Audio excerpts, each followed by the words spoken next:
Hopefully my laptop does not fall over. And hopefully y'all are joining us for our episode on All About Love, New Visions. Oh, you got the good cover. I got like the first edition cover with like these Girl, very I love cheap your looking cover. clip art butterflies.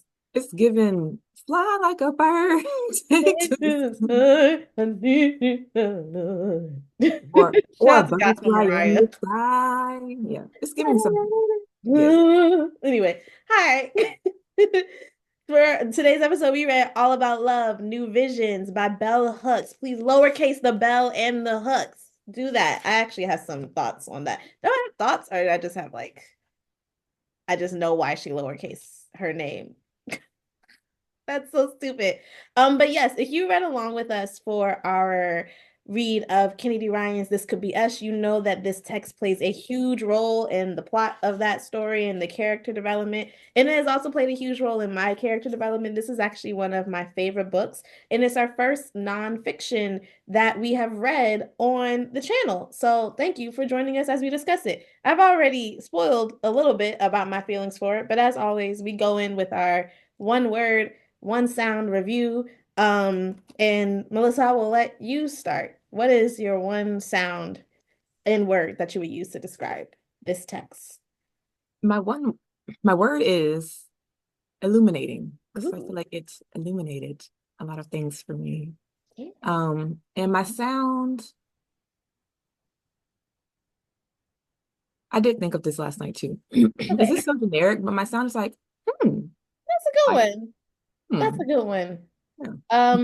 My sound doesn't exist. My sound is like that meme of that girl who's going, she's Oh, like crying, like it's very soundless, but it's um, literally that, like the absence of sound, but the presence of emotion. It's just like everything was like, yes, bitch, but I don't mean to disrespect you by calling you a bitch. Like, but yes, like everything.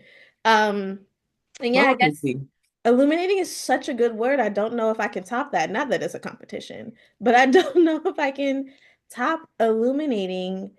Um, I would just say educational because this book taught me a lot about what love is and what love isn't, and also about like so many things that I have to uneducate myself on, that I have to unlearn about what counts as love, what counts as care, what counts as abuse. And I found it to be really, really interesting. So non-spoilery, I don't know if you can spoil nonfiction.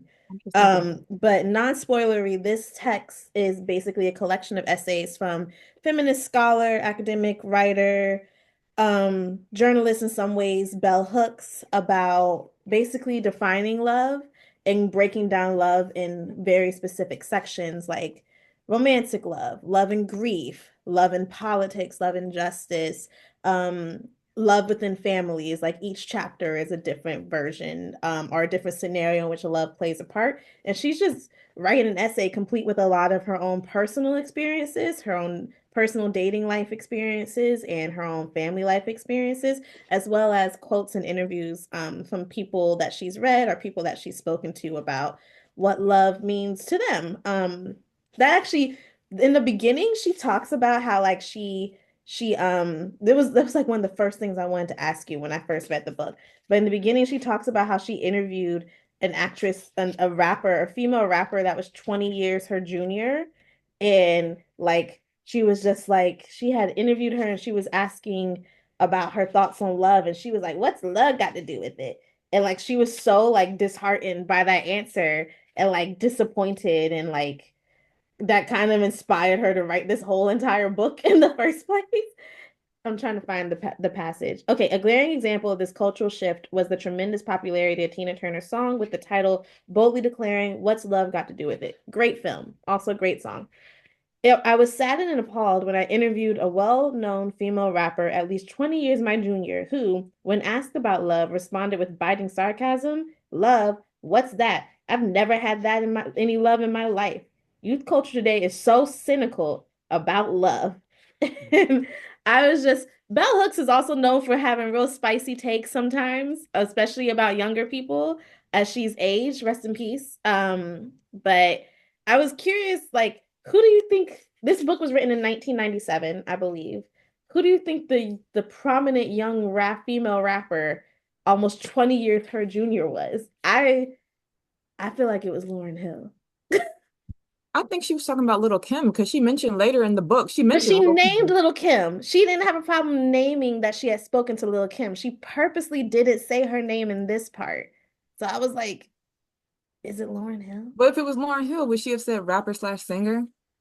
No, she just said, because I feel like Lauryn Hill at that time also was like really trying to be like, I'm a rapper. And she was the first woman to win Best Rap Album. But I Like, feel like Lauren talked about love though, and like, but I yeah, but guess she it's like was stuck in a heartbreak. married man. What does love have to do with any of that? Listen, X Factor is a good song, but it is a song about a woman pining after a married man. Okay, they both wrong. They both they both have issues. Tell me who I have to be. Faithful. You know that. You didn't know I thought, see, I thought I was on it. I thought I had all the clues. I knew that Stevie Wonder Part-Time Lover was about, part-time loving. And I love how in the end that? it's like, oh, We you're man, you discussed this part-time before, loving, Melissa. but you're I man have a part-time whole loving too. playlist of songs that are about cheating, and X Um, Factor is I on it. knew I knew that Where's the Love was about cheating That I because didn't know. You were the one I who could told me hear that that. Where's the Love is about cheating, and that Maya Best of Me is about cheating. Which when I listened to it again, I was like, how did I not realize When that? you But see of the course, video, you can kind of tell too, though, like it's kind of forbidden. I don't yeah. know. But no, X Factor, she doesn't leave you clues, but it's like if you read about her life at the time, she's talking about a married man Oh that she well. has a baby with. It's just ugh, child You mess. know, I might be sweet making up the thing, baby part. I'm sorry, but sweet definitely thing. the having an affair with a married man. That's what y'all's favorite break up with him song is about. And yeah, she should have broke up with him. She didn't though.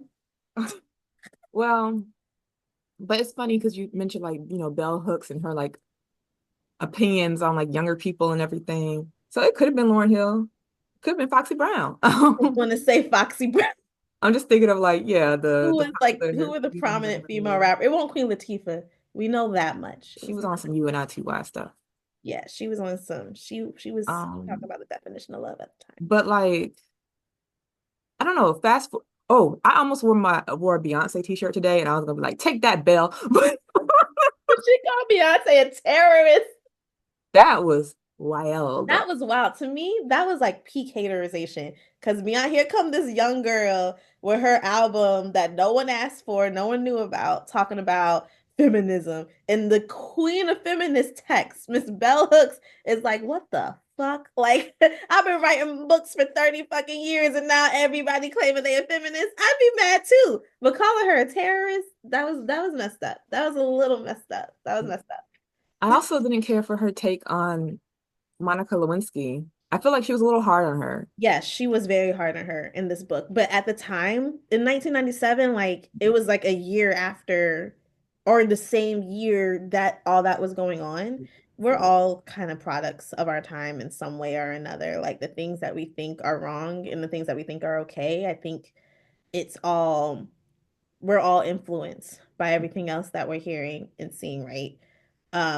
Who knows, maybe 20 years from now, I'll feel sorry for Drake when the hate train passes by, but right now, like it's fun to cry to laugh at his tears, but and at the time with Monica Lewinsky, like it was like, oh, she should have known better. Like, and I feel like and I think I may be imagining. I know Bell Hooks would go on to apologize for calling Beyonce a terrorist.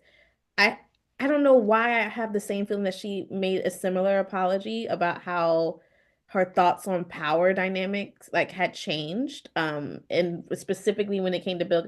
No, I'm thinking of Toni Morrison, who called Bill Clinton the first black president and like wrote like a really like a big defense of him. I think in like the New Yorker or the New York Times, like after the Monica Lewinsky scandal, is like, oh, they're treating him like a black man, America's first black president. I think she went on to definitely apologize for that. Like, cause girl, nah. Yeah. Love Bill down and not really, but Yeah. no. Yeah. Child, what the fuck? That was a fun little history lesson. Was.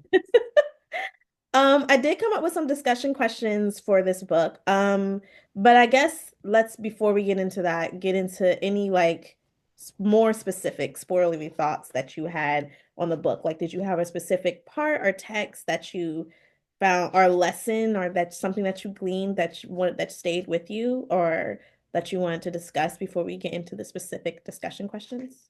Yeah,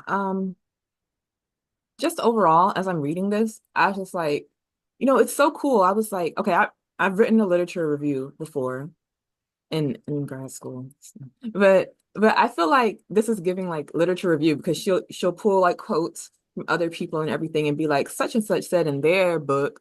She brought Hmm. up Marianne Hmm. Williamson a lot, A who I lot, which made me she be like, I gotta read some of her books because yeah, like I was thinking that she be too. yapping. Good Like way, good way. I remember when she ran for president, and one of my friends was like, "I love Marianne Williamson." Da, da, da. I was like, "This is my first time learning about her." I mean, like, she seemed cool for a president. Not quite sure, but life coach maybe You she know, could my be a very first good life time coach. learning about Marianne Williamson was in the movie Aquila and the Bee, also starring Lawrence Fishburne and Angela Bassett of What's Love Got to Do with the Fame. Look at that. Look at that And callback. their love child, Kiki Palmer. And their love child Kiki. There's a scene where they only have one scene together in the whole movie, and like Angela Bassett's pissed off and she's taking Kiki Palmer out of the spelling bee, and Lawrence Fishburne walks up to her like so with like such aggression and quickness. I was like, oh shit, like don't hit her, Ike. Like oh no, that's not how it goes. But no, in the movie Akilah and the Bee, Lawrence Fishburne's character makes Akilah read a quote from Marianne Williamson. Like it is not that fuck. I love this quote. I had it on my wall all throughout high school. It's something about, no, I have to find it. I'm going to be mad because I don't remember it. Oh, I remembered it. Our deepest fear is not that we are inadequate. Our deepest fear is that we are powerful beyond measure. It is our light, not our darkness, that most frightens us. It's like we ask ourselves, who am I to be brilliant or talented or fabulous? Actually, who are you not to be? You are a child of God. You're playing small.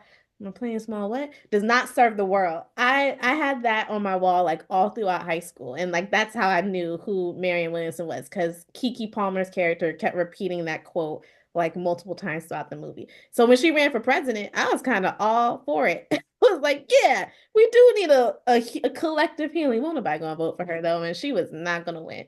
We all know it's rigged. What was I talking about though? They said that in Coach Carter too, didn't they? Yeah, Marianne Wilson been around for a minute. She's been We are around. so up on pop culture. We are like, she's like, it's almost like it's 2002 all over again. I saw Coach Carter in theaters on a date, I think, that I didn't want to be on because I was all of like 12 years old. Like, ugh, did not like boys then.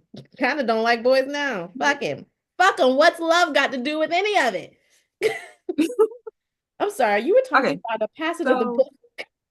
um Sorry. yeah, so basically like the way she put this book together and everything, it kind of made me be like, "Oh, I want to write a book like this. Like that would be so much fun to research all these quotes and whatever. I don't know what it would be about yet, but I just think that would be fun." You But can do that.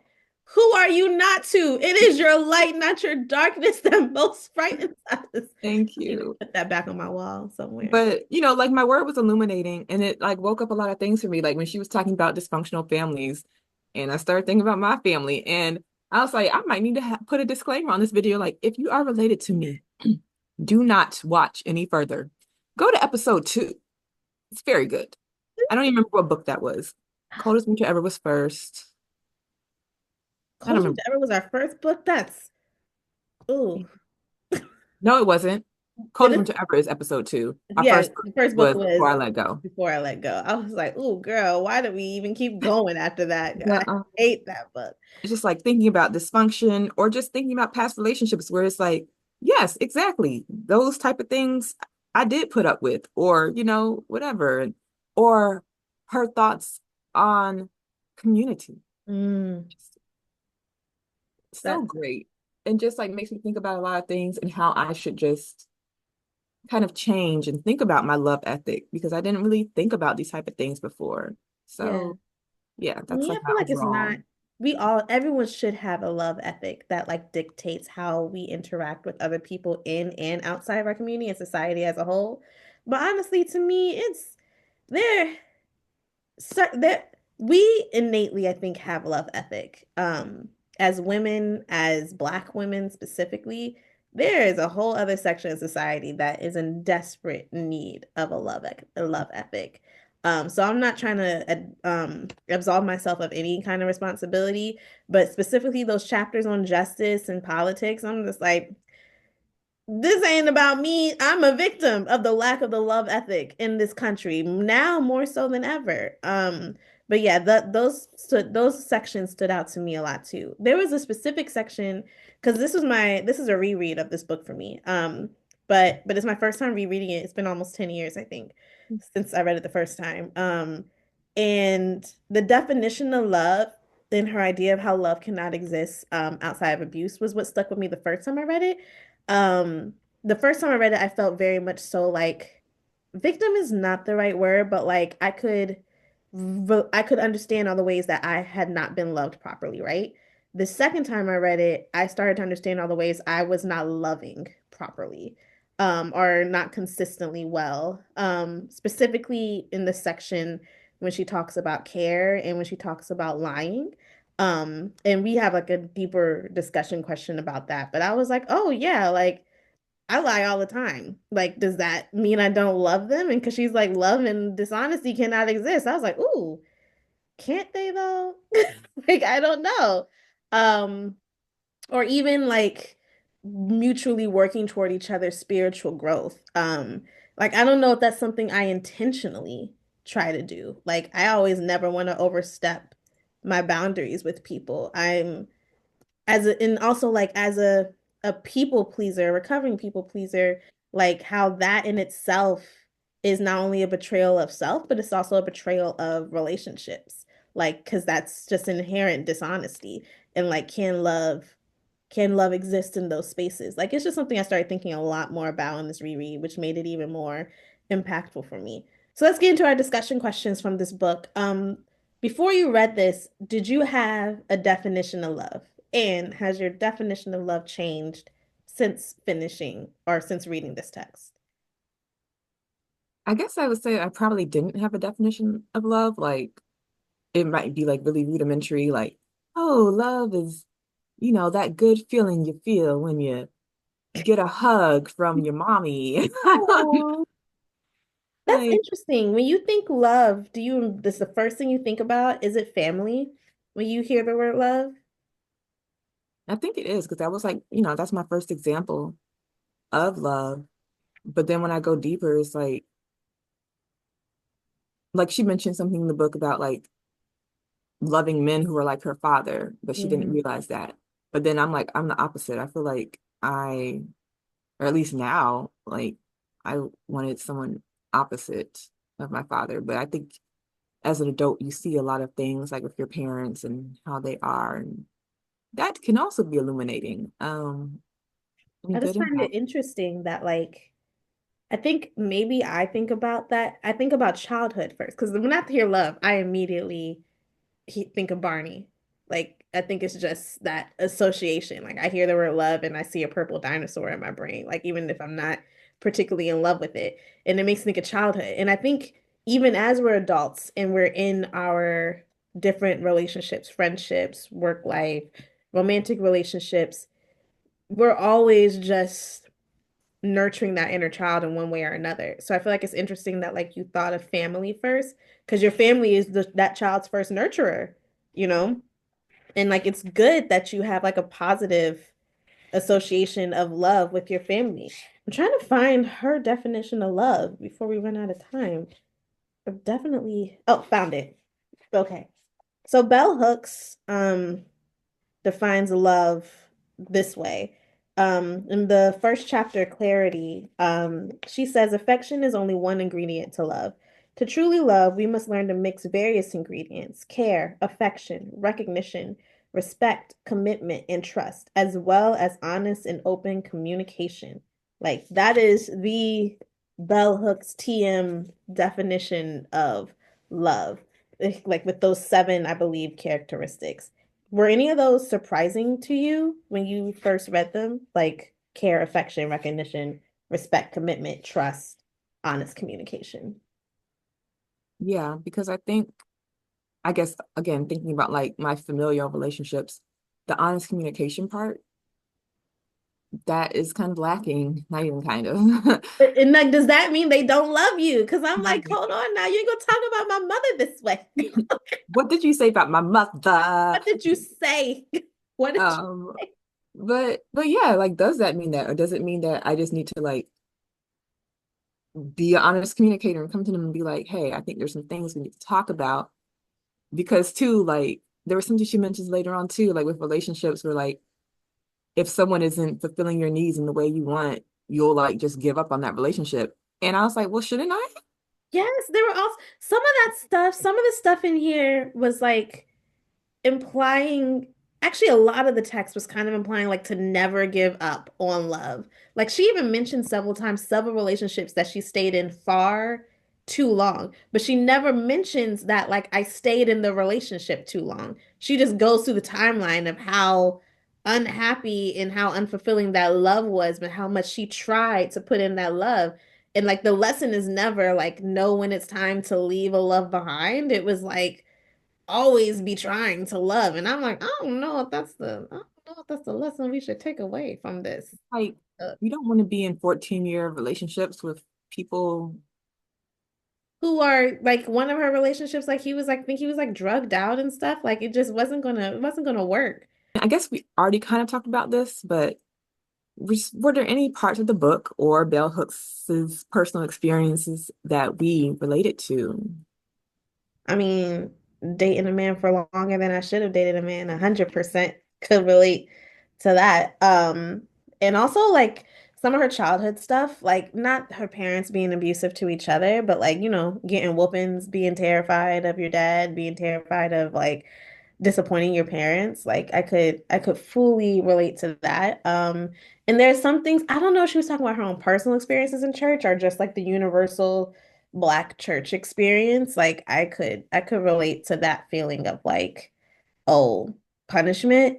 But also I could relate, she used a lot of scripture throughout the book. That I could relate to, like just being really versed in the Bible and like using it as a reference text like for life.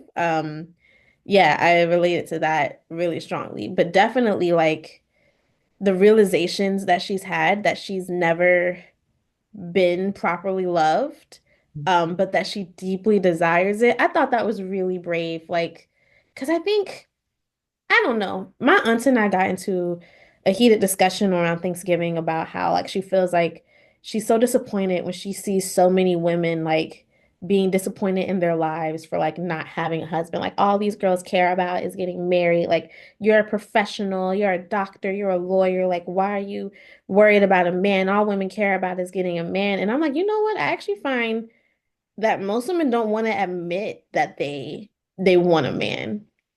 Like we're supposed to be satisfied with like we got our degree and we laugh at people who be like, "Oh, that degree won't keep you warm at night, whatever."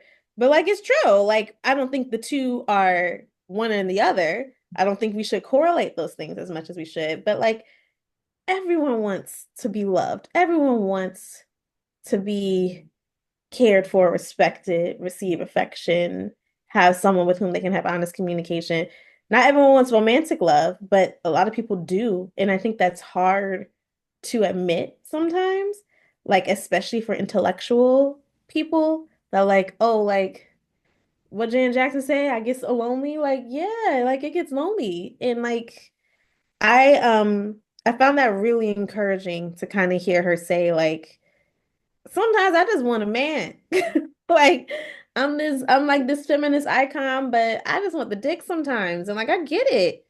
Girl, I get it. Um, yeah, for me, like I mentioned, like, my first thoughts of love or examples of love came from familial love. And when she was talking about like dysfunction and everything, it kind of like just made me think like, yeah, not that I hadn't thought before that my family has had times of dysfunction. Definitely thought that before. And I don't know, I feel like there's always something. Like I just think we're going through something right now as a family that is sucks, but Revealing. unfortunately. But So, that part I could definitely relate to. I'm trying to find a quote. I think it was more so about like self-love. And there was someone in my life who was like, I need them to read this. I don't know if they ever will. I could give them this book. It was at like the end of a chapter, I think. And so I'm trying to find it. I But, took a lot of notes. I'm on my phone looking at my notes. but, and it might have been a quote, it might have been her quoting somebody else too about self-love. But, oh, here it is. So this is at the end of what chapter? Commitment. Let love be love in me.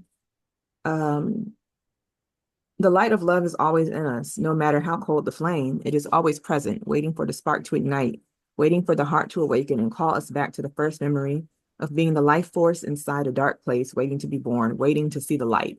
And it made me Mm. think of someone because I was like, they really need to see the light, and I can't do it for them. I can't make them see it. I see it. I see it in them. I see it around them, but I need them to see it for them. And I was like, I wonder if like they would actually read this if I gave this book to them. Don't really think they You can would. always offer it or offer this video. If they don't mind being talked about. Well, they know it's them. Who knows? I That brings up 2 points for me. The part she talks about self-love a bit early on in the book too, when she's talking about affirmations and how like she found them to be incredibly corny and weird and stupid. Like, and I could relate to that too. I am not an affirmations girly. It is not easy for me. It feels real cringe. But she talks about how like it doesn't have to be that way, but like if you are not speaking to yourself with love, like you ain't gonna make it in this world. Like the love truly does have to start within. And I love how she doesn't say this verbatim, but throughout the text, like she's implying that like you do not need to be like this perfect lover or this perfectly healed person, already have read and studied this text and be out in these streets perfect in order to be loved. Like there is no perfection in love. There is no need to be have all the pieces put together to receive. Everyone is deserving of that care, affection, honesty, respect, and reflection, and like everyone is deserving of that, regardless of who they are or what they've done. Which I think is part of the reason why she stayed in some of those relationships for so long. But like just because they're deserving doesn't mean it's your responsibility to give. I think that's a takeaway that she didn't point out, but it's important to know. But yeah, that the idea of self-love being like a practice, like a muscle you have to build and strengthen and stretch over time, especially if you didn't grow up in a family that kind of cultivated that. That was something that I thought about. And I forgot the second thing that what you said.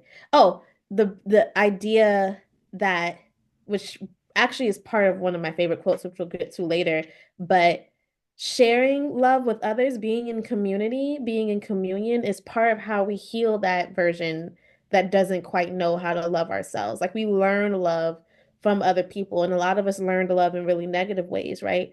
But that doesn't mean we can't learn love as we go on through life from the other people that we interact with. In fact, it's necessary that we continue to learn love from the other people around us. So, so yeah, that was those are my thoughts. Let's move on to the next discussion question. Hook says that love cannot exist where there's lying and dishonesty. Do you think that that is true? Is it possible to lie out of love and care?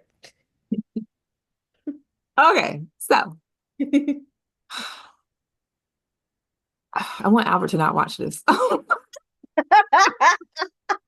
Albert's my fiance, and I know y'all like I say y'all. Who is y'all? The When people people who start, watch the video. I need to be better about promoting because I want to make a reel, but I'm like, I don't even know how to, whatever. It's just me internally. I'll cut this out. It doesn't matter. No, leave it in there.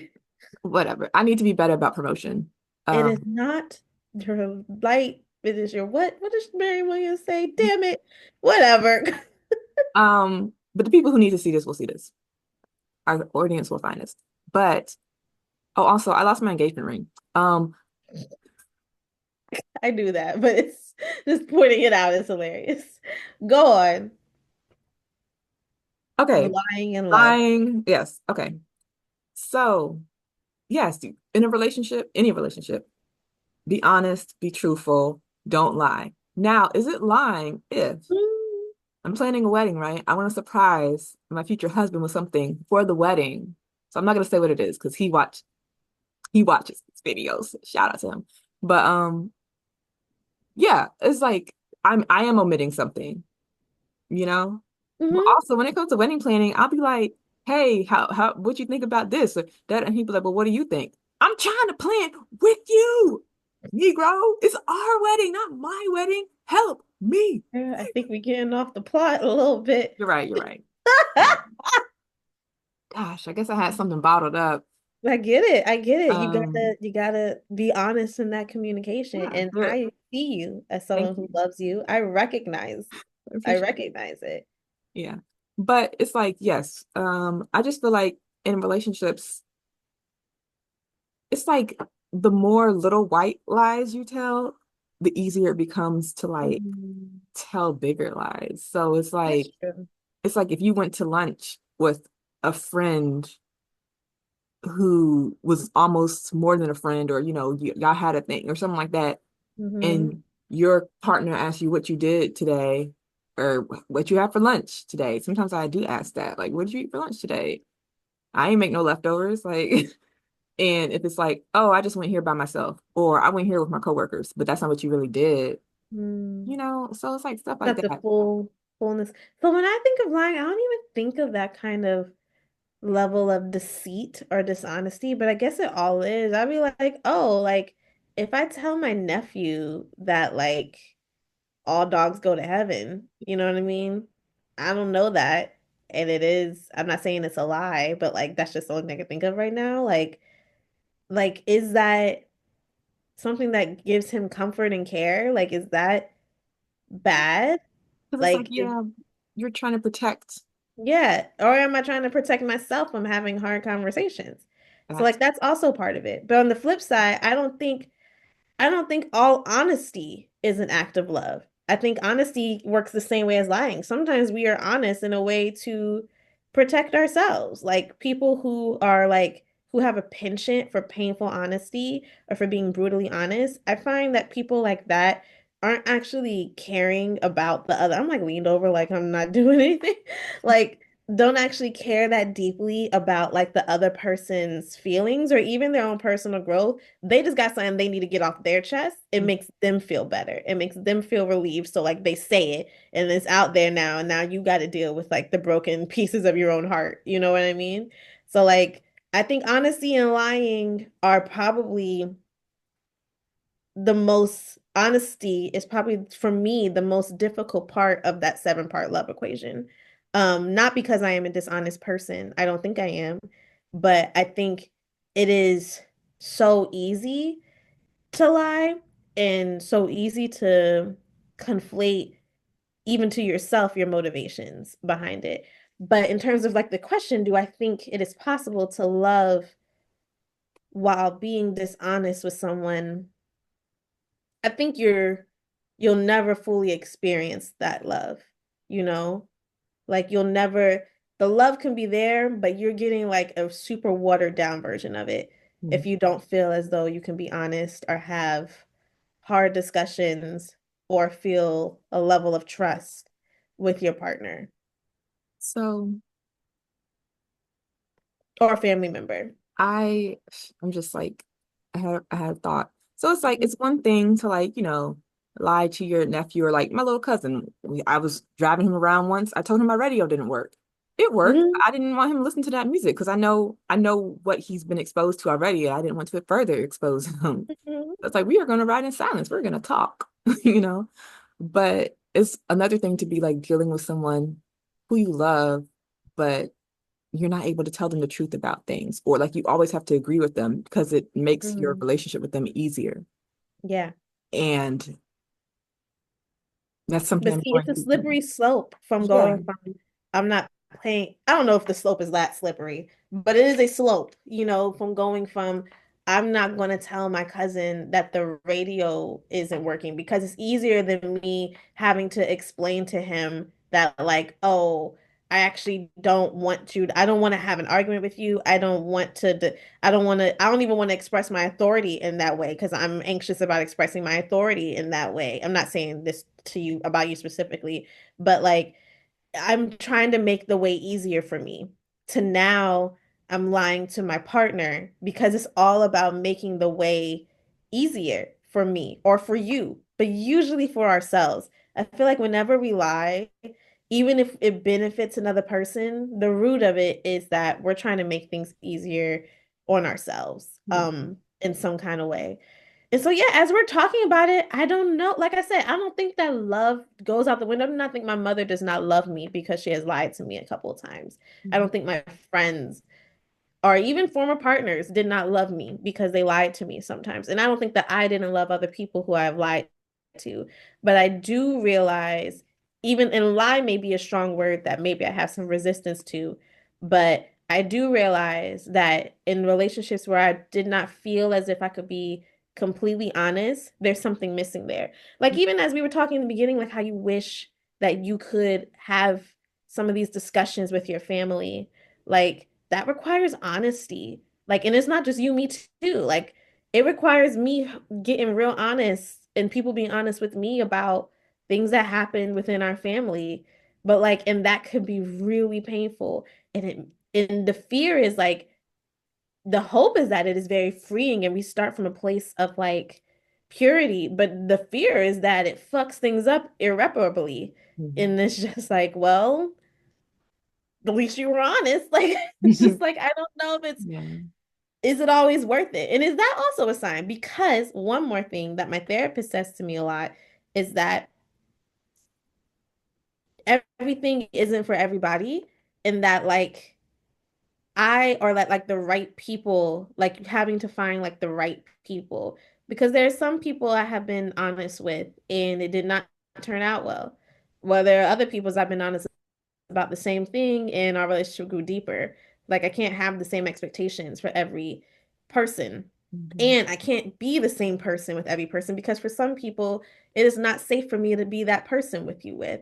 So like honesty isn't something that I can just give to anybody, especially as women, like our lives are sometimes at risk in relationship if we are too honest with people. You got to hedge your bets a little bit sometimes.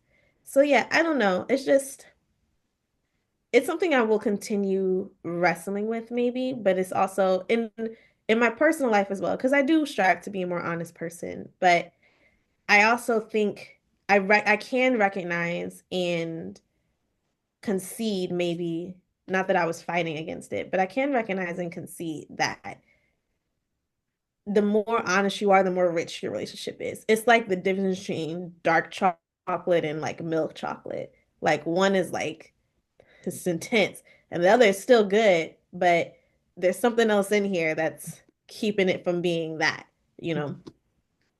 Mhm. Speaking of That's my dark chocolate Oreos, good. dark chocolate in general.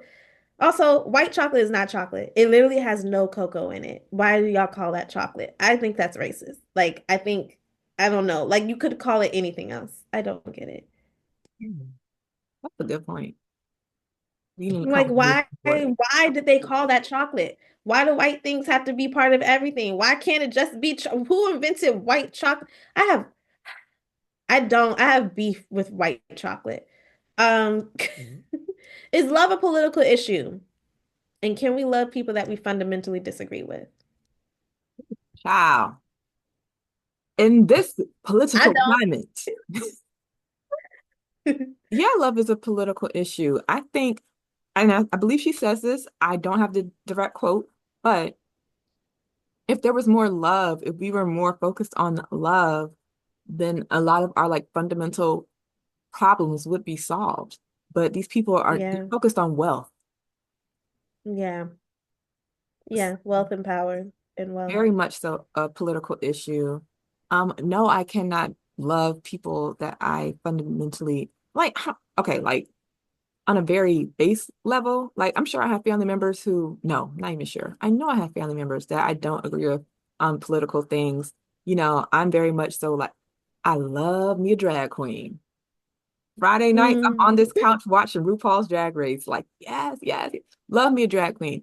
Love me a T girly, a trans girly. love, love, love. Like, how could you not? They are Not. living their lives at the highest level. They're Oh trying my- to live their lives Talk at. about honesty, I man. think that's Like beautiful. that's I pure think that's honesty, absolutely living your beautiful. truth. I think that's beautiful. I think they have it so hard, and I pray that one day it will be a million times easier for them. And even if it's a million times easier, it will still probably be hard. Still not be. Mm-hmm. So just with that, it's like, okay, I don't fundamentally agree with you, but thinking about somebody in particular, it's like I guess I still do love you because I remember I for Christmas I didn't have the money to like give people gifts, but I wrote everybody in my immediate family a card and a very heartfelt card. It was like a blank card. I put a message in there for everyone Hmm. and like my hopes and dreams Beautiful. for them and like our relationship with each other. So somebody who I have butt heads with in the past and probably will butt heads with in the future. It's like, yeah, we argue or we don't agree on certain things. You have a very misogynistic, patriarchal view. I do not, but I can still come to you and like have a drink or whatever. So it's like, in that sense, like, because I just know you're never not going to be a part of my life because of who you're married to, because of who your child is, Hmm. who I love. So it's Hmm. like, I do have love in my heart for you and everything. And it's just like, I know we've had our whatever, but it's like I don't fundamentally agree with you on a lot of things. But then some things I do agree with you on. Like we're both very pro-black. So we got that part. But also, I can't even call this person pro-black because you can't be pro-black if you're not including You're LGBTQIA homophobic plus. and not pro-black if you're homophobic. I hate to tell you that, but I love to tell you that you are not pro-black if your blackness does not include all black people. That's not pro-black. That's proximity to whiteness. Stop that Wait, shit. what did Tiffany New York Pollard say? Well, she was speaking in regards to colorism, but she was like, if you're going to be black, stand in it in all shades, stand in all Mm, shades, all creeds, religion, sexual orientation. And I kind of hate the phrase sexual orientation because it's not really about not sex. sex. It's all it's identity. Like I totally get you. I definitely understand what you're saying, and I stand in that as well. Um, I think I love everybody because I'm thinking about like when I'm thinking about it, it's like if I saw them about to fall in a volcano, would I reach out and help them? I can only think of like two people who I wouldn't, you know? And so I don't love them. One of them is Donald Trump, I was you thinking, know, but like obviously, like if he's falling in a volcano, I pushed him. Like me and Jesus is gonna have to square up about that later. But like but even him, like he's a product of so many other people. So I probably got a lot of people to push. I but someone who voted for him, do I like you? No.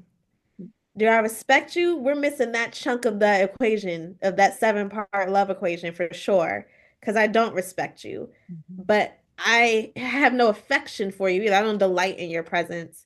But I do care, you mhm. know? Yeah, yeah, And I do take a keen interest in your spiritual development. mhm, Like I take a deep interest in that. Um, and yeah, I can't think of there's no one who I would wish demise upon except Donald Trump. But like there's no one who like I want to see bad things happen to them. Like when I was watching a news story a few months ago with a friend of mine, and it was a man who murdered someone who was trying to rob his store. And like we were getting into discussion of like cold-hearted legal stuff. It's just like, nah, like he should go to jail. He killed someone, you know? And I'm just like, yeah, like he should. But and I don't know if I'm a pure abolitionist, but I have thoughts on our prison industrial complex. But I part of me was also just like I felt so bad for him. Like I can't imagine what it is like to take someone else's life and not intend to. It wasn't like first degree murder, like I'm buying a knife, sharpening it up, you know what I mean? Like but like he killed them in the process of the robbing that was happening. And I'm just like, damn, like part of me, there was a part of my heart that felt bad. Or even, ooh, do I want to say this on the internet? No, I'll leave it. I'll leave it. We'll talk about it after we turn it off. But I think about stuff like that. Like I'm just like can't imagine that your life isn't easy. And I empathize, not even just sympathize, like I empathize with you. Everyone, I don't want to say makes mistakes, but everyone does things that they wish they did not do, that they wish they could take back, or that they should wish they could take back. And yeah, to me, that love is just such a strong word that I don't ever want to say I love people who I do not like, you know? Yeah. But I care about you. I care about you as a child of God, and I would not willingly participate nor wish upon you any kind of pain or demise. Um, so yeah, I can love people I fundamentally disagree with. And even to more specific things, like there are members of my immediate family who voted for Trump. Like, Mm. and I love them. I love them niggas, even though they clearly do not love themselves. And they clearly don't love other people. But I love them. There are parts about, is it possible to love people in parts? Because like there are parts about people who I love, but Yeah. I do not like you. Like I just wish I could just take that part, like the part of Kanye that raps. Let's just put that in a bottle and just open it up every couple of months and listen to it and just keep it safe, you know? Like the rest of it is just like, Yeah. ugh, I Yeah. hate it. Like another point I thought of while you were speaking is like with those people who, fundamentally we don't agree, but I still love them. I also feel like we can have conversations about the ways we don't fundamentally agree, and there can be still peace, amongst Honest us, communication. or I feel like most of the time there can be peace if one of those parties isn't drinking, Mm. there can definitely be peace. Um, but it's That's like the thing. That's also part of it. Like you got to be aware. It's not like I'm just everything isn't like a therapy office. There's stuff you have to weigh out and measure when it comes to honest communication. And drinking is part of it. Are they even going to remember the communication? Like right. I'm not the only. I also have people who suffer from alcohol in my life, and it's like sometimes it's like what is the point, of being honest with you? It's not gonna But it's do like it. I just know it's easier to talk. Most of the time, it's easier to talk to them versus some random person on social media who I can't make them see. Not that I'm trying to make, I can't make them see what I'm trying to say, or like we can't have a civil conversation about anything. That's Um, interesting because I actually find it easier to be honest with complete strangers than it is to be honest with people who I love. Like, because there's the stakes are lower. If someone who I don't fuck with stops fucking with me, I ain't lose nothing, you yeah. know. I guess But I if see someone it who I as like love stops fucking with me, I lose everything. I guess I see it as like a lot of times on social media, it's like they're not trying to listen really. They're just, Yeah, you know, and then the whole echo chamber thing. But my leg is falling asleep. I'm um, sorry. you're fine. But no, I hear what you're saying. Like it's not changing anything. So that's what makes it harder because it's like, why am I wasting that exerting that effort for something that's not going to yield any results? Yeah. Yeah, that is hard. I definitely get you. Yeah. Our last discussion question is, do you think we fear love? Yes. Yeah. Yeah. Do you fear love, I Melissa? think I have. Okay, just when before I even met Albert, like we met online, we were like talking for like a month. I think I remember like texting him after I told him like something deep about like my personal history and just, being very vulnerable. And his reaction to it was just very nice, which I had not experienced before. And I was just like, I think, and see, I feel like I can be a person who can be like very open with people a lot of times. And like, I don't like to play games. I don't really like to hold back a lot. So I was just like, I think I could really love you. And he was like, I think I could really love you too. And this is before we actually met in person. We met in person like a week after that and, actually said it to each other. And he asked me to be his girlfriend and all of that. But I do remember like before all of that, it was just like, what? What's happening? Oh, Oh, I'm I don't scared. like it. I was like, I'm scared. I'm scared, but I'm gonna do it anyways. Like, I'm gonna I got the bungee cord or whatever. I'm gonna jump.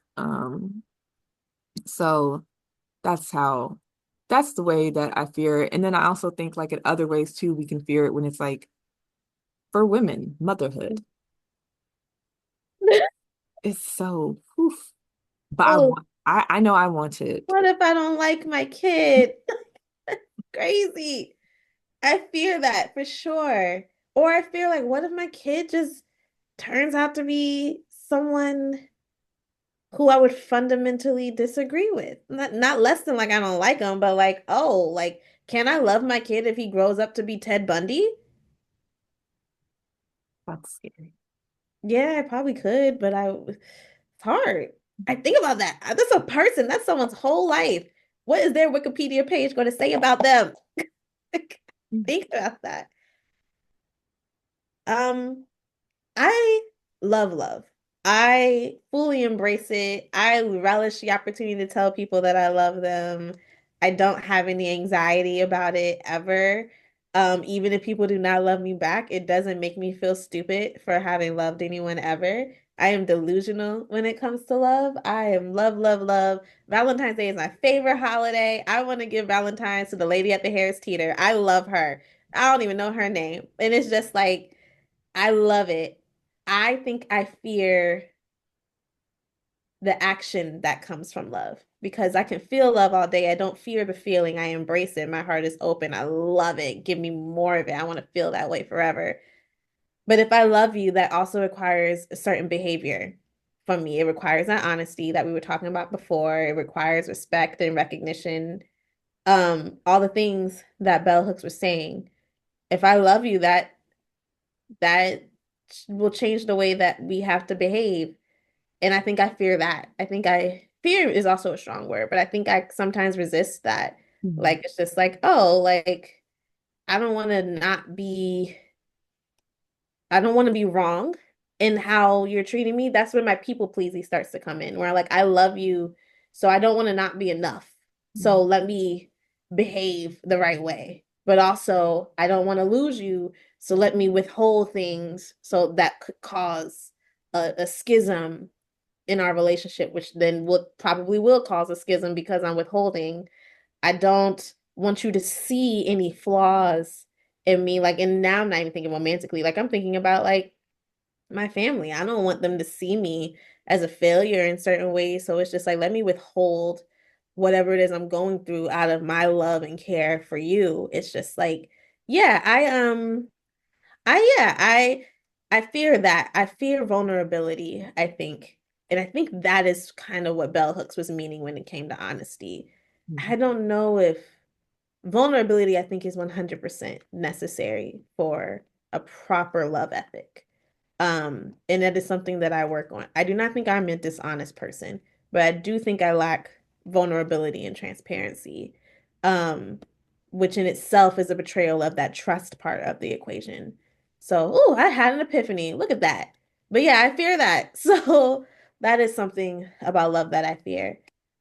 We got 6 minutes left, but I think we can do this. Normally at this time we would share our dream casting, but this book doesn't have any characters. So I thought maybe we could play like a love type game, like a this or that for romance tropes. Are you ready? I'm ready. Okay.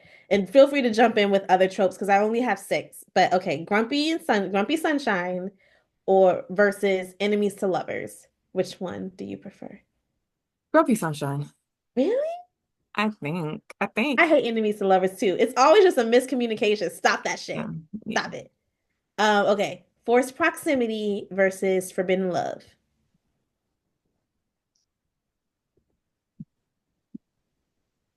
Uh, I'm gonna say forced proximity only because my first thought of Forbidden Love right now is that book that that woman wrote about. He's basically like a KKK prince falling in love with the Oh, black girl that people were talking about recently. yeah. No, not gonna read that. I read my first forbidden love romance that I've read, like purposely read. It was okay. It was like she was dating someone, her boyfriend's dad, and I was like, oh, this isn't right. Don't like it. I'm also forced proximity. Okay. Fake dating versus he falls first. He falls first. Oh, You really? know, I watch a lot of Hallmark, and there's like a lot of a lot of fake dating in those, and I guess I just get like tired of it, sort of. I love fake dating. I love it. It makes it, I don't know. I like it's because fake dating usually accompanies a he falls first, to be That's honest. true. Like he's always like, I thought I could separate my feelings, And but also of these two tropes, both of them are not really that bad, honestly. Like it could yeah, go either way. So, I agree. Do you have other tropes before we close out the game? um, I thought about the touch her and die trope, but that's automatically a no for me. I hate that. Like any man who growls in the text, I can't fuck with it. I'm sorry. think about Don't how that would sound in the audiobook. ugh, don't growl in front of me. I hate that. I feel like I'm not up on like trope names and like That's fair. TV. So, um, Ooh, maybe we should do another video where we play a trope game. But thank you for indulging me in that, and thank you for talking about all about love. Do you have final thoughts on the book? um, I mean, I mention I didn't finish the book, you guys. I'm so sorry. I just need to Okay. prioritize reading more. I read more at work, but then like I actually have people that I like at work now, so I don't always spend my break sitting That's there reading. beautiful. It Look is at the nice. love blossoming in your life. Community. I love it. Community. But I do want to say that like when she was talking about I guess this is more like the political thing and like Marianne Williamson was touching on like how people who were radical or no, Bell Hooks was talking about people who were radical who as they got older became less radical and kind of joke about how, how their views have changed. And I'm like, I don't ever want to be like that. Yeah. And I don't think I could. And it made me also think about in This Could Be Us, Soledad's ex-husband and the way he was. Like he is the polar opposite of like the things she is describing. And it's like, I don't know why, but he's very much like, it's just all about wealth. And of Mm. course, I That's want the title money. of his book, All About Wealth. New video. And it's green, money green. Um, but it's like I don't like you said in our last video, you don't see how you could ever be a person who would like need to do that type of lying and deceit and causing harm to people in that way. And so I just found that interesting and like tying it back in. Oh, I feel like I have so many, we might have to do Yeah, we're definitely going to make another other meeting. things I'm to say listening and to how you. about relating this. There's like 2 minutes left. So okay. So yeah, so other parts of the book I was reading, I was like relating it back to real life, but also like a TV show. When she was talking about like wealth and people being greedy, she gave an example of like a mom finding out a mom like trying to teach her kids right from wrong and trying to bring them up the right way. But then, one of her kids starts selling drugs, but the mom being okay with it because it's bringing money into the home. Mm-hmm. They can have things and this and the third. It made me think of Snowfall. I haven't watched Snowfall, but I know what it's about. Go on. Because that's exactly what Sissy Saint did when Franklin started selling drugs. Like, of course, at first she's against it, but then it's like, oh, we can find a way to like use your drug money to like help the hood out or whatever, because she was working for like I guess like a leasing company, but she had to like evict black people out of their homes who weren't paying their rent. And of Mhm. course, that didn't go well. Like they showed that on the show of people like calling her a coon and this, that, and the third, because her boss was a white man. Like, Mm. but and it's like I think she also started talking about how like, love for like the black woman and, maybe never seeing love or not feeling love. And that's another point in Snowfall too, honestly.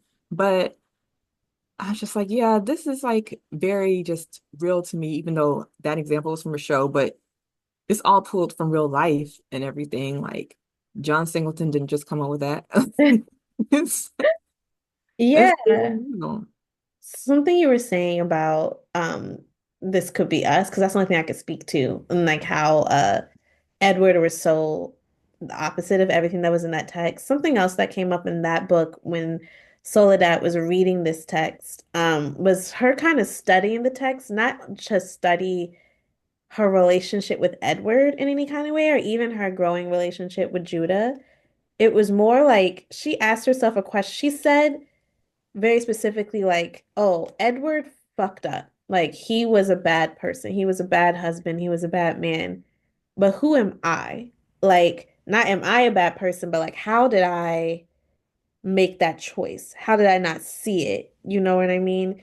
And that's part of the reason why this text has always been so remarkable for me, in that it does help you see things differently. It helps you see, like, oh, I wasn't being loved, or I was not behaving with love in these moments, or like, oh, this grief I feel. In the end of the book, she goes into like deep thoughts about grief and how grief is just evidence of having loved someone.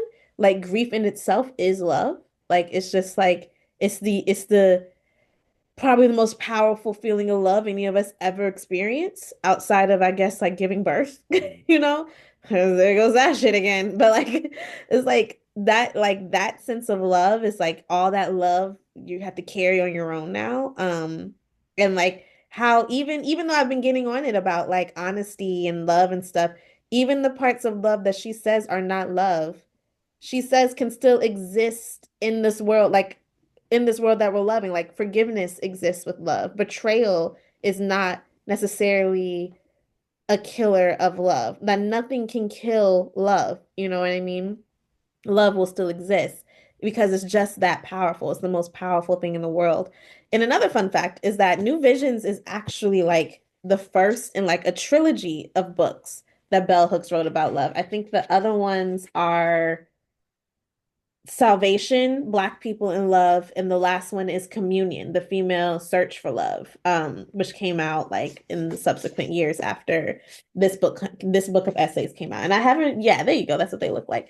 I haven't read any of them, but I want to, because just like, excuse me, just like with Soledad in This Could Be Us, this text is like, it is meant to be studied. Like, it's meant to be like, okay, what can I learn? What can I unlearn? What can I disagree with? What can I criticize, to figure out how to just become a more loving person and create a more loving world, or exist in, see, I was going to say a loveless world, but love is all around us. It may not be the trend of the day, but it certainly exists. And as Dr. King said, the moral arc of the universe, he said it bends towards justice, but to me it bends towards love. As Bell Hooks says, justice and love have to coexist. So I do think at the end of the day, love will prevail because it's just that damn powerful. So, star ratings, final thoughts and star rating for this book. Well, I didn't finish, but I'm going to, and I'm excited to. So The I end of feel the book like is actually my favorite. All of my favorite quotes and highlights are like in the last two chapters of the book. So definitely finished. Look at all that. Like, I just be writing all up in there. but I feel like, I mean, this is just like an automatic 5-star read. Like it's just so, I honestly can't wait till I read it again and like see what comes up for me then, like in a year or whenever. I don't know. It might be even sooner than that. Who knows? But I'm really glad that I finally read this. I'm Yeah, excited can't too. wait to read it again. Can't wait to finish it and highlight some more and maybe let a loved one borrow it and discuss with them, hopefully. And one of my friends is reading it now. The same friend who she had read This Could Be Us recently. She immediately started reading All About Love after that. And I was like, I wanted to cry when I saw she was on a solo date reading All About Love. And I was like, oh my God. Like living a fairy tale. I just love it. Yeah, this is actually one of my favorite books of all time. Like, it is top 10 books I've ever read in my entire life. And it is a book that this is my first time rereading the whole thing again. And it's my first time reading an audiobook, which was a different experience. I couldn't highlight things, so I just had to like sit with them. Didn't like that. But the narrator was very good.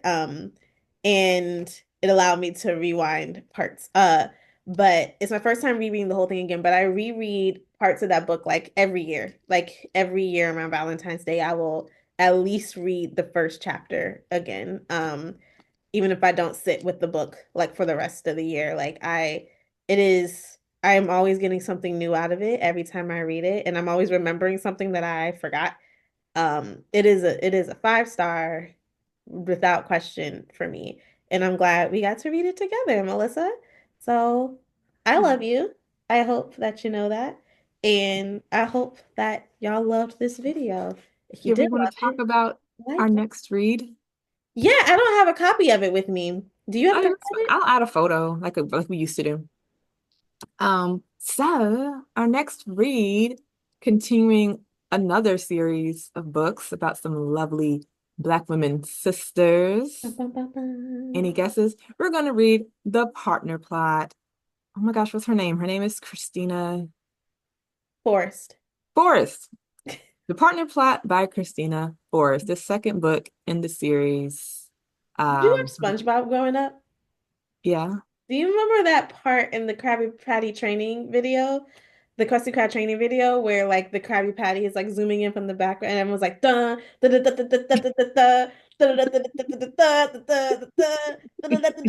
dun dun dun dun dun. That's how I felt just now. He like takes a breath and he's like Oh, SpongeBob is a perfect cartoon. I have not watched it after season four, after the movie came out, but like the first movie, because there's been like six movies, like theatrical films since then. SpongeBob, if you go back and rewatch the first three seasons of SpongeBob, they hold up. They are hilarious. That is a brilliant cartoon. That cartoon is brilliant. Anyway, we were talking about Christina Forrest's second book. the Partner Yeah, Plot. the The partner Partner plot. Plot. This focuses on the other sister. What is her name? Anybody's I don't name. actually know her name. I don't remember any of their names. Iris is one of the sisters' names. Is it Iris her is story? Iris is the third book, I think. Iris is the third book, which we will read, but I forgot the other sister's name. Lily, Iris, and Violet. Violet. Violet and like the this is a fake dating trope.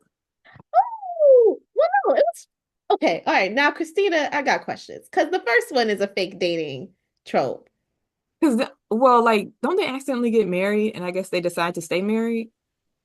I don't know because the first book is Strickland and Strick, which was a terrible name. Strick and Lily, like he agrees to like help her find a partner. To me, that counts as like, oops, that counts as fake dating when you're just like, oh, like we're fake friendship counts as fake dating to me. Mhm.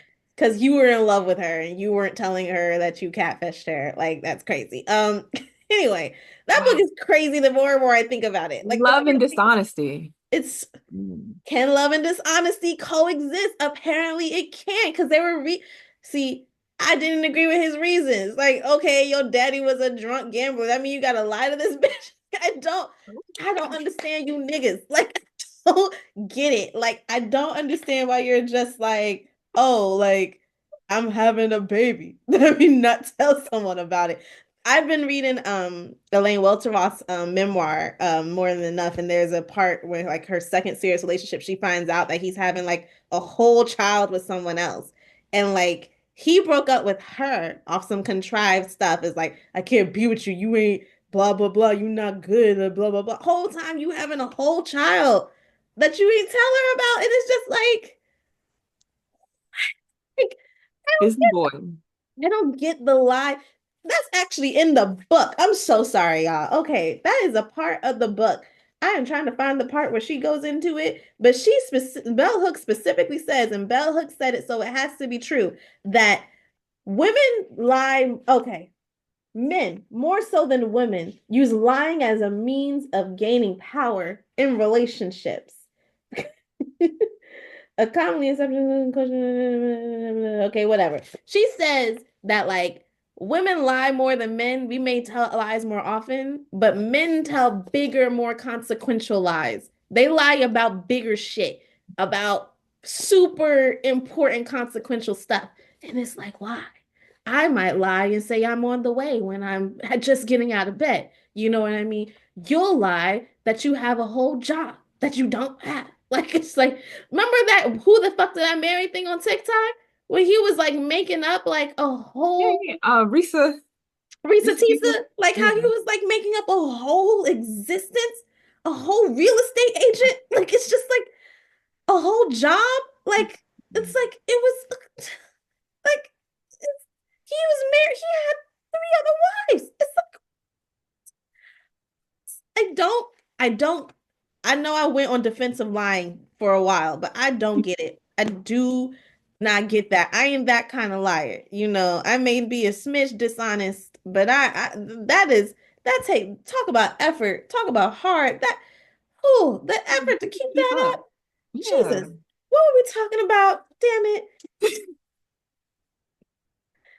Our Kristina next Forest's read, I second don't book, The know. Partner Plot. I'm gonna top that up and put it in the earlier part though. That was important.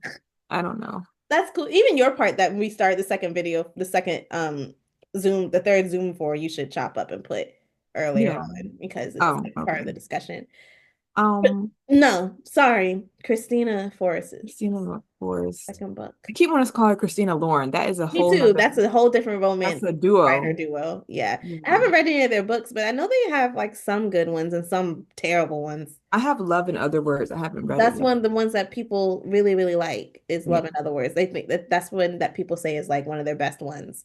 We Um, might need to do an episode one day where we just talk about what we're currently reading, what we've read, or just talk Yeah, books we in can just have general. episodes that aren't about the reading. We can just, or but those specific books, we can just have reading episodes. I was gonna also say Abby Jimenez and Emily Henry are two other famous romance authors that I need to read. I think Jimenez wrote like once That's for the summer? summer, something about summer. And Yeah. Emily Henry wrote everything. So I gotta read her books. We'll never read a Colleen Hoover. You will never if you catch me with a Colleen Hoover, that's not me. That's the government clone. I will never read that. Any of her books. If Colleen Hoover has one hater, it's me. If Colleen Hoover has no haters, I have left the earth. She's dead. Yeah, don't I've never read yeah. one, never will. I'll watch a YouTube video real quick, I will watch all the YouTube disparaging videos. I'm her. like, ooh, the hater in me is having a good. But see, here's the thing. I love Colleen Hoover, not as an author, but as a human being. I don't wish her to not have success. Yeah, You know what I she's been mean? through some I'm things. glad that she had a dream and same way I feel about E.L. James, who wrote 50 Shades of Grey, which in review is not as it's a terribly written. The dialogue, she needed an editor bad. Like, but the storyline, it's not as terrible. It might be better than Twilight, y'all. I'm so sorry. I'm so sorry. There's a therapist in that book, which already puts it up somewhere. A therapist is a main character in So that book. how do you explain to your therapist that you love a vampire who glitters? This is the face of a killer No, I mean there's a therapist in doctor. well because like I feel like it's all I'm sorry. One book has BDSM and a therapist. The other book has glittering vampires and a werewolf who falls in love with a baby. One is superior. I'm sorry. One is superior. I can't. And I was a Twilight kid. I wasn't a try hard, but I was definitely more of a Potterhead, and try hards and Potterheads naturally have beef, but like I read Twilight, like I fucked with it. Like it was fine. I never got into Percy Jackson though. What are we talking about? Just But talking at this point. yeah, we are. But Not anyway, yeah, reading. Colleen Hoover, love you. I will never read your books. So fundamentally disagree with your books. I cannot get with it. Can't get with it. But yeah, we're reading The Partner Plot next. I'm very excited about it. I love a good romance book. I discovered romance books during the pandemic, and let me tell you how I probably would have been way more lonely or touched. I'm not a lonely person in general. Like I enjoy being alone. Even when I'm partnered, I enjoy my solitude. Something else that Bell Hooks talks about like needing her solitude in Soledad Hermosa, the name of her house that she created. But yeah, I don't. She talks about like people using other people as a way of escaping themselves. I don't got that problem. I feel the most myself when I am not with other people. Like sometimes I need y'all to get away from me so I can get back to myself a little bit. Yeah.